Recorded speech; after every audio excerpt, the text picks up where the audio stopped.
Welcome to the Jboy Show, hosted by Jake Crain, the fastest growing sports show in the nation.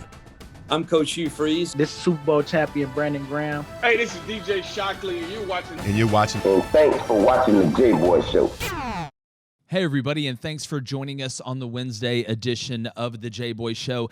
Going solo today because we're getting towards that time of year. And listen, I'll be the first person to tell you preseason predictions are what they are. I think we can all agree they are the most probably naive form, I guess would be the best way to put it, of predictions, because until you see a team actually play another team that has a different colored jersey on, you're really not going to know. But we look at the personnel, we look at how spring went, we look at the transfer portal, and try and put together the best idea that we can of how what is the crazy world of the SEC and how it's going to finish, really outside of who's going to win the East this year, in my opinion. And it's always hard to bet against Alabama. So I wanted to go ahead and put together our post-spring SEC predictions, kind of where I think it stands right now. Now, listen, we're so far out, things can change. Guys can transfer, teams can pick up guys. But I've combed through the schedule and have really come up with, it's going to shock people, I think, a little bit, who I got finishing in the East underneath Georgia. We're going to get to that. I'm going to break it down the West, where I see Auburn, Alabama, LSU, A&M, everybody finishing. But first, I do got to give a shout out to our partners at betonline.ag. Head over there today. The online casino is always open. We got Major League Baseball, NASCAR, golf, a lot of stuff happening as we march toward the college football season, the Division I college football season. We all know the FCS is still going on as well, and you can throw some wagers out on that. So head over to betonline.ag. The sign-up bonuses are great, and tell them that Jboy sent you. All right, so what I'm going to do now, I'm going to throw this graphic up on the screen, and we're going to go through it. And I'm going to start with the East, then I'm going to work to the West. So let's go ahead and throw that graphic up there.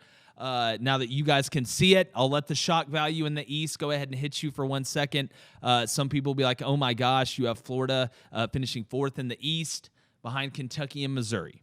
And I know it looks funny. The bottom three, I think we can all agree Vanderbilt has a pretty good chance to finish last. The South Carolina, Tennessee, just looking at the schedule, I think Tennessee is going to be a little bit better at the end of the day than South Carolina is. Not a knock against Shane Beamer. I think he's done a good job in the portal. He's going to turn that program around, but it's going to take time. So let's start in the East. Let's start at the top. Look, Georgia, and it's something we've said on the show, this is not something that's out of the ordinary or that people are going against. They're the favorite to win the East by a lot. I don't think it's close when you look at Georgia compared to everybody else as a complete team. Even without Pickens, that was a big loss for them. Burton went down as well, but it was just a hyperextended knee. They have weapons all over the field. They may add another piece on defense as well.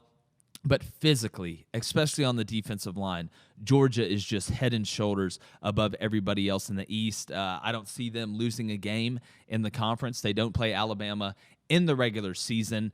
They're going to win the East and be in Atlanta. Now, here's where it gets, I guess you could say, controversial. And look, everybody has a right to their opinion. It's a preseason prediction. We'll see. But when I comb through the schedule and I really look at it, number one, Kentucky plays Missouri week 2, I believe, at home. And people will say, well, Kentucky doesn't have a quarterback, or we don't know about Bo Allen or Joey Gatewood or any of these guys. Well, what Kentucky does have, and this is a credit to Mark Stoops, is they are an above-average SEC team up front on both sides of the ball. That's how he's changed Kentucky. And look, I know with Eddie Gran there in the past, they threw about as many passes as the 1938 Notre Dame team did. But that tells me that anything they get out of the passing game, I like the hires they made in the offseason. They're going to try and open it up a little bit. They've gotten good reviews from the new OC. Anything they get from the passing game is going to be toppings on top of the ice cream because they're going to be able to run the ball well. That's their identity. Defensively, I know they lost Kelvin Joseph, a few guys, but he's recruited really well. They signed Trevin Wallace, who's a young guy I think is going to have a chance to play early. And I really like the momentum that Kentucky has and their identity. Okay, so I have Kentucky beating Missouri at home week 2. I actually on social media had some fun with the Missouri fans. Shout out to the Mazodcast as well on that game. It should be a really good one early. And when I look at Missouri, number one, I'm a big Eli Drinkowitz fan. Said that multiple times on the show. I'm a big Connor Bazelak fan. I think they'll be able to put some points on the board, even though I do like what Kentucky does on defense. It'll be earlier in the year, so you're kind of working out the kinks. We did have a spring practice. But I don't know how Missouri is going to stop Kentucky's run game with what they lost last year, because the hole on Kentucky's defense is up the middle. We all know how much of a beast Nick Bolton was. They've lost a few other guys, and I don't think they have the guys to replace them in the middle that can stop Kentucky running the ball. Well, what does that mean? Well, that means Kentucky is going to dictate the pace of the game. And if Kentucky's able to dictate the pace of the game, they can kind of baby that passing game off the run game. Play action's a little more deadly. They're afraid to start bringing the house at you because they don't want to get out of position. And right when they load up the box, when they say, all right, Kentucky may be a little bit different, but they still want to run the ball, that's when you go play action and hit them over the top. So I think it's going to be a tight game. I think it's going to come down to the end, but I like Kentucky at home. I like Kentucky controlling the pace, and I think at the end of the day, that's going to be the game that separates them, because the way I see it in the SEC, I have both Kentucky and Missouri going 5-3, with Kentucky holding the Kentucky holding the tiebreaker over Missouri to get to that second spot. Now, on to Florida, and I know people see Florida at 4. They lost Kyle Pitts. That's my biggest not complaint, but the reason I think Florida is going to take a step back, and I've said multiple times, Dan Mullen is an unbelievable offensive mind. He does a really good job of conforming to what he has when he has to. If you look, really, at the end of the day, Emory Jones is more the type quarterback that Dan Mullen's really used to dealing with, as opposed to Kyle Trask. But when you lose that much on offense, and I know they have good players at Florida, I don't think they're going to be able to replace that production even within an eighth of what they were able to do last year. I think Florida is going to be a totally different team offensively. I've got them going 4-4 in the conference. And remember this, there's a ton of pressure on Todd Grantham in that defense, okay? And if you look at their schedule, who's the first team they got in the SEC? It's Bama. And I'm a firm believer in momentum, positive and negative. Bama goes out and plays Florida and hangs 45, 50 on them, whatever. Here comes the negativity train on that Florida defense. Does Todd Grantham get let go that early? Who knows? And again, I never root for coaches to get fired, but I think you're going to see some controversy on Florida this year. So you lose that production. There's a ton of pressure on the defense. If they don't perform early and they've got some tests early, I think you're going to see kind of a narrative form for Florida that it's not going to be a good year. I got them going 4-4 in the conference. I think they take a step back. Not saying that Florida's gone, but I don't think Dan Mullen's going to be in this conference within the next 2 to 3 years. I think he's trying to make the jump to the NFL. We'll see if Florida has a bad year, how that affects them. But I'm very interested to see early in the year how Florida does. So that's going to be the biggest controversy in this whole deal of releasing these predictions is going to be the East. Okay, and again, listen, Florida fans, I understand. You can come and bash me, but explain to me why you think underneath. You can bash me, I'm fine with it, but underneath on social media, whatever, explain to me why you think you're going to finish second in the East, or if anybody disagrees with me, why they think Florida is going to finish second in the East as opposed to Kentucky and Missouri, because there's points that are logical on both sides. And I know that Dan Mullen in Florida, they've had a good record of having success. They won the East last year, so you look at that momentum, but I do think they take a step back, and it's going to be very interesting to see. Tennessee, South Carolina, Vanderbilt, kind of went back and forth with Tennessee and South Carolina. I think they're going to have similar years. I think the schedule kind of leans a little more toward Tennessee. I think they'll be able to score some points with that offense. Now, they're not going to be able to stop anybody, but I don't see South Carolina. The roster's just not ready. Like I said in the beginning, I love what Shane Beamer's going to do at South Carolina. I think he was the right hire. I think he's going to get them back to being competitive and respectable again. It's just going to take time, and that's the nature of the beast.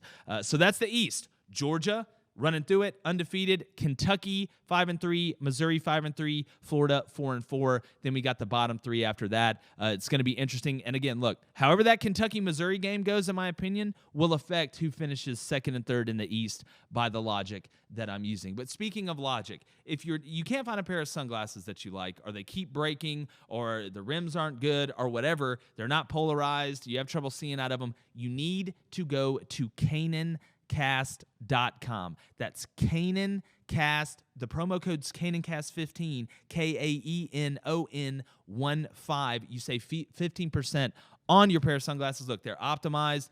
They're clear. The lenses are nice. They're handcrafted. They don't break. The prices are not negotiable, but they're pretty daggum good. We all know how expensive sunglasses are, but these are going to last. These aren't ones you're going to buy and they're going to break a week and you have to use a warranty on them, or you don't get a warranty and have to get another pair. So you need to go to Canon.com today. Use the promo code CanonCast15 and save 15% off your first pair. All right, so we've talked about the East.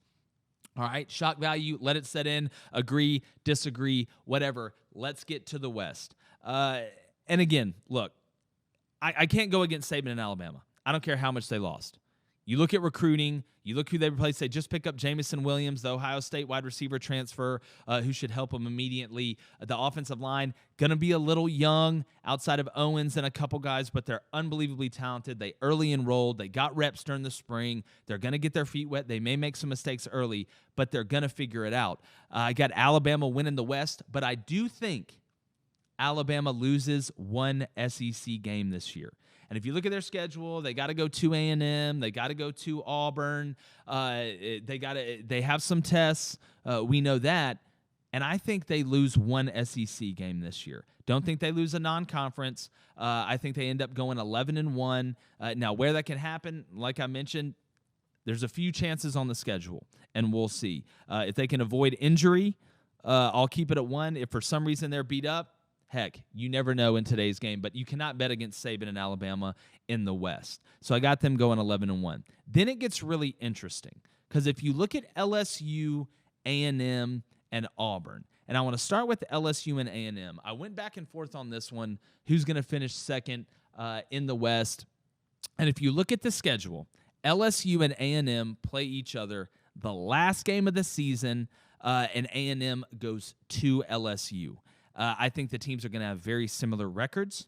I think it's going to come down to that game to see who finishes second in the West, and I think LSU wins it at home. You know, and I've had Jacob Hester on here. I've had T-Bob Hebert, a bunch of LSU guys. And, you know, I keep bringing up that LSU does better as the outsider. Went on off the bench on ESPN Radio, said the same thing. They really do. And they have a huge chip on their shoulder this offseason. They went from winning a national championship in 2019, being the talk of the town, Joe Burrow, Jamar Chase, to 2020, really being embarrassed from the jump with Mississippi State and Mike Leach. You had the Bo Pelini disaster on defense where they couldn't, stop anybody. The offensive line struggled. They couldn't block anybody on Facebook. But then they kind of got into a rhythm, and they have good quarterbacks. They have Miles Brennan. They have Max Johnson. TJ Finley has experience. Nussmeier's going to be a good player down the road. Now, I think TJ Finley, like me and Tom Luganville kind of talked about, and we'll drop that one out later this week, I don't think he stays at LSU if he doesn't win the job. But you still got Max Johnson, you still got Miles Brennan there, guys who know how to win, how to not turn the ball over. You look at what Miles Brennan did before he went down, and then what Max Johnson was able to do when he came in and finally was the guy, went down to Florida. I think the way he runs the offense, that RPO style that Jake Peets, the new OC, brings in, I think it kind of fits Max Johnson more. But again, it's a great problem to have, and you're only as strong as your quarterback is and your offensive and defensive line. But going into this season, I really expect LSU, who is super talented, who's recruited really well, to take that chip, to take that offseason. Because if Ed Orgeron can do two things, it's recruit and motivate those recruits. And there is nothing that is more motivating to a 17 to 22-year-old male than to be embarrassed in front of his friends, his fans, at what he considers he's best at. Because a lot of these guys that sign with LSU, they're the big dogs. And all they heard going into last year was, it's the renaissance for LSU. They're back. They're going to replace Bama. Then you go lay an egg. And they have enough talent, and they're returning enough guys. You look at that defense. You look at some of the offensive guys that they return, the way that they've been able to recruit. And now that they're back in that kind of Joe Brady flavor of offense, I think LSU is going to have a pretty good year. I think they're going to not kind of come out of nowhere, but I think they're going to start hot, and they're going to stay hot. A&M, to me, defensively, no, I love Edgerrin Cooper at the linebacker spot. That's what's changed their program is the defense. Their front seven is a whole hell of a lot better. I just think they lost too much offensively to be able to recreate what they did last year, the dominance in the run game that they had. I mean, you look at the guys they lost on the offensive line to the next level. I know they returned Green. They finished, I think, with the number 3 recruiting class in the country last year. They've got some really talented young linemen, Wyckoff. You can kind of go down the list. But I think LSU's just a little bit further ahead of them. You look at the quarterback battle, Haynes King, Zach Calzada. I still think Haynes King is going to win it. It's going to be a young guy, kind of getting his feet wet. Now he'll have time to get used to it by the time they play LSU, but they got to go to Death Valley, and I like LSU in that game. I think that's going to be the difference between who finishes second and third in the West behind Alabama. And then you get to probably the two biggest question marks, in my opinion, in the West, and that's Auburn and Ole Miss. And, we obviously have a huge Auburn following, and I know that some Auburn faithful will be upset for me putting Auburn fourth. But like I've always said, that the goal of this show is to win the water cooler. There's other places you can go if you want people to make up stuff to make you feel better. And look, who knows what's going to happen? Auburn could win the West. Who knows? It's college football. It's a new regime, bringing in a new system that's kind of a blend with Mike Bobo and Brian Harsin. You got Derek Mason on defense.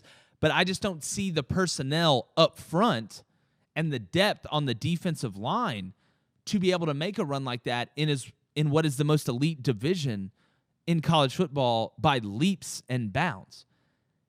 And you look at Auburn's tackle situation up front on the offensive line. I'm still not sold on that. I'm not sold on the depth up front on the offensive line. The wide receiver room, right now I think they got to go to the portal. They've got some young talent, but they don't have any of those elite playmakers. We know about Tank. I can talk about Tank all day, but they got to have more than Tank Bigsby.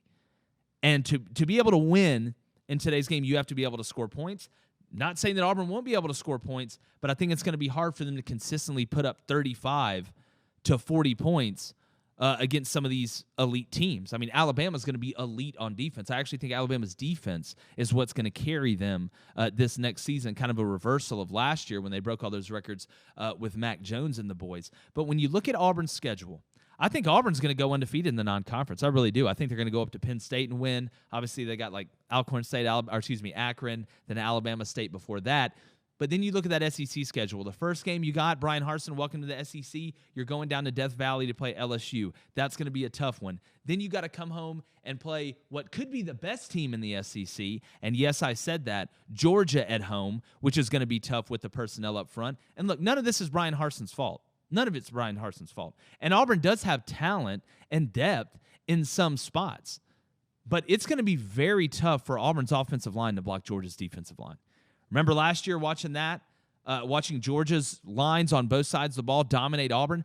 I don't think you're going to see Georgia's offensive line dominate Auburn's front seven like they did last year, but Auburn is going to have to find a way to run the ball and protect Bo Nix. I don't know if it's going to be sprint out, a ton of sprint out, if you're going to have to go max pro, if you're going to have to chip, but it's going to be tough for 4 quarters to block those guys. Now, one of the key games in this whole season for Auburn, because I got Auburn going 8-4. I'm going to go ahead and tell you. I think Auburn goes 8-4.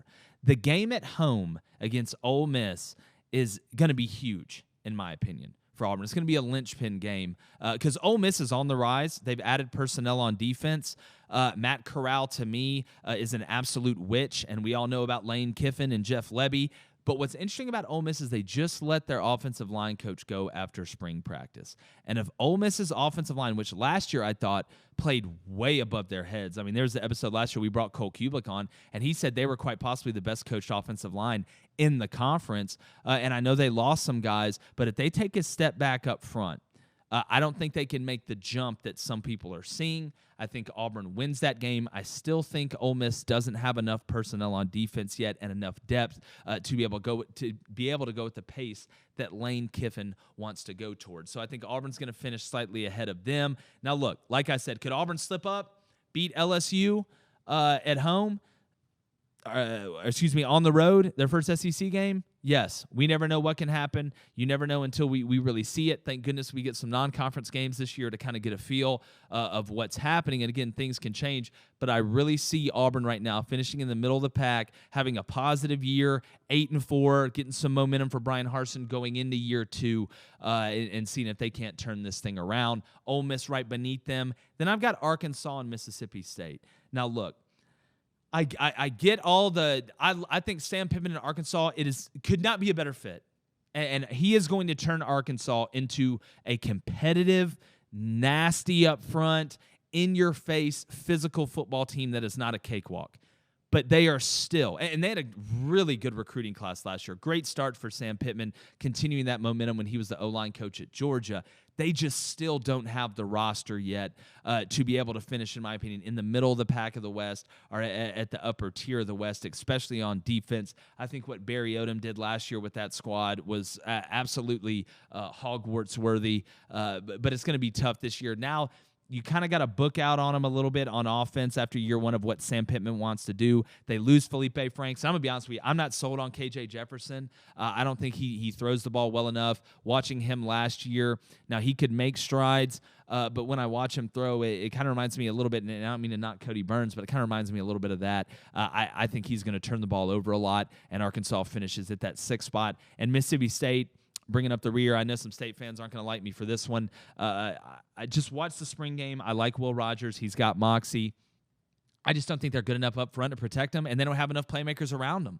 And if Mississippi State's not going to not establish a run, but be able to try and expand their run game a little bit, I don't see how they're going to be able to score points consistently with the personnel they have up front. And I actually look them to take a step back this year. Now, with Mike Leach, he tends to get better over time, so watch out for this 3rd year, especially once he gets some linemen in. But I think they're going to be bringing up the rear in the West. So, listen, I know it's going to cause some controversy. Comment below. I'm obviously going to tweet this out, social media. Make sure you're following us at the Jboy Show.